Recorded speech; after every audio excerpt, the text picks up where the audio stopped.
Sa video nga po na ito ay maghahanap naman tayo ng mga tilapia dito sa ilog. At pagka ganito nga po na bago lang ang baha ay talaga naman napakaganda manisid.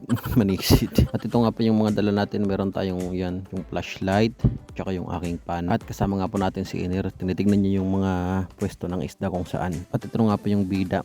Yung bida. Magsisimula tayong manisid kasi hindi ba ganong malabo yung tubig. Kapag kasi medyo tanghali na mamaya ay mag-alalabo na yung tubig gawa ng dami ng maliligo dito. Dito nga pala ito sa may tulay sa amin. Kaya kapag medyo tanghali na yung dami ng naliligo ng mga bata kasi ang ganda pa ng ilog dito. Hindi nga pala ito yung ilog na pinapanaan natin nung dito tayo sa malaking ilog sa malapit sa amin lang kasi mga isda yung nandito, mahirap naman dito yung ulang. At sa bandang dito nga po ay nakakita na akong tilapia na nakasuksok at wala na nga pang pakeme-keme pa at agad ko na itong tinusok. Ayun, patay. Dito nga pala sa amin ay may mga tilapiyang yung mga native lang. Yan yung mga klase ng tilapia na hindi na lumalaki. Kumbaga natural na talaga yung size niya. Yan, yung ganyan. Yan yung buhay na mano natin. May dumating nga po na tropa dito at dahil manonood sa atin. Sobra-sobra kasi ang aking galing kaya ang daming pumapansin. At siya nga po ay biglang bumaba para maranasan yung bagong baha. Diba? Bah, uy pare, anong ginagawa mo dyan? Tapos dito nga po ay sunod-sunod na tayong nakakatusok. Hindi naman kalakihan pero pwede na rin. At unti-unti na nga pong dumadating yung kabataan para kanilang masilayan ang pinakamagaling tumusok sa kanilang bayan. At sa bandang dito nga po ay mas lalo akong ginaganahan dahil bawat sipat ko sa ilalim ng batuhan meron akong ulam na nasisilayan. Diba? Mukhang ginhawahan na naman ang ating pang-ulam. At dito nga po ay medyo malaki na yung ating mga natutusok. Ito nga po pala yung kagandahan kapag may flashlight kang dala kasi kahit nakatago sila sa mga ilalim ng bato ay talagang makikita mo na. At kapag hindi mo na makita ang kanyang halaga ay meron na yung iba. Ano yun?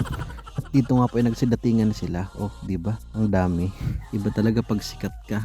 Bago inaantay ka lang umalis dahil maliligo na sila.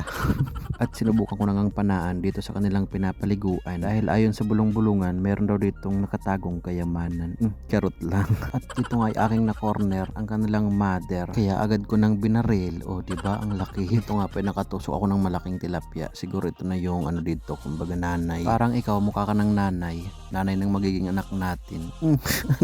At dito nga po ay bigla ko nang hinagis kay Migo Jerry ang ating tilapyang nasungkit. Kaso itong tropa naman ay bigla na siyang tumhirik nang matusok ng nagtatalasang tinik o ayun, punit. Medyo malaki na nga pala ito. Wari kay mga kalahating kilo na atang timbang nito. Hindi ko pa sure pero kukulang man to, baka kunti lang kasi medyo malapad na siya. Kaso hindi ko gaanong tinatamaan kasi mailap sila. Sobrang linaw kasi ng tubig. Maganda kasi kapag medyo malabo-labo ng konti yung tubig kasi hindi sila gaanong mailap. At dito nga po ay medyo nakakarami na ako ng huli kaya sabi ko parang pauwi na ata. Mga ganitong rami kasi maganda na yan. Saktong-sakto na yan sa pang-ulam kasi hindi naman kami gaanong marami sa bahay. Kaso parang ayaw pa nila akong pauwiin kasi medyo malabo na yung tubig kaya parang na sila, mababait na. At dito nga po ay nakakita pa ako ng pagong. Yan, parang gusto pa atang magpaampon. Kaya sabi ko sa kanya nga kapag ka mabilis ka na lumakad saka na kita dadalhin sa bahay.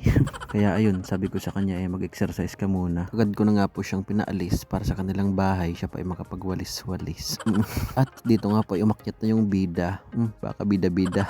At ito nga po yung mga huli natin. Yan pala yung malaking tilapia na natusok natin kanina. Diba? Ang laki. Tapos yung sa ilalim naman, yun yung mga sinasabi ko sa inyo, yung mga native lang na tilapia. Tulad yan, yun yung mga native na hindi na ganong lumalaki. Diba? Quick dive lang pero mayroon na tayong agad pang ulam. Ganyan ang kagandahan kapag nandito ka sa magandang kapaligiran. Okay, bye-bye. Thank you.